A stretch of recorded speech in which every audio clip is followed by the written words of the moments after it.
আল্লাহ থেকে আসার জন্য অনুরোধ করছি।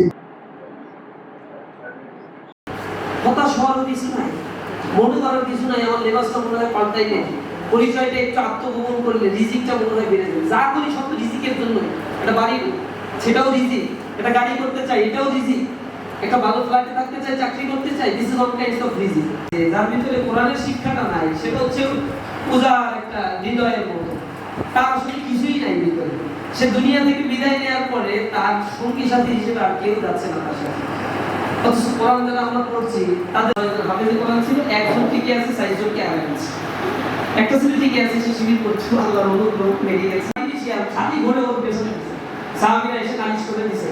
সাহাবীরা বলছেন যে ও তো ঈমান আনে নাই, ও তো ইসলাম আল্লাহর জন্য হইতে হবে, এটা না হইলে অনেক কুফরি করে, কিন্তু কুকুর বিড়ালের উপকার করে, মানুষের টাকা দেয়, অনেক ভালো উপকার করে, যা আমরা জানি তো আকিদা ঠিক নাই। আমল তুমাতি ইয়া নূর, যাতে মানুষকে অন্ধকার থেকে আলোর দিকে নিয়ে আসা যায়। সূরা কাহাফের মধ্যে আসলে পৃথিবীকে পাল্টে দেওয়ার জন্য এই বিপ্লবী গ্রন্থের আগমন করেছে। তাফসীরে জালালাইন কোরআনের মধ্যে আপনারা পড়েছেন, প্রান্তিকায় প্রথমে এই ঘটনাটা বলা।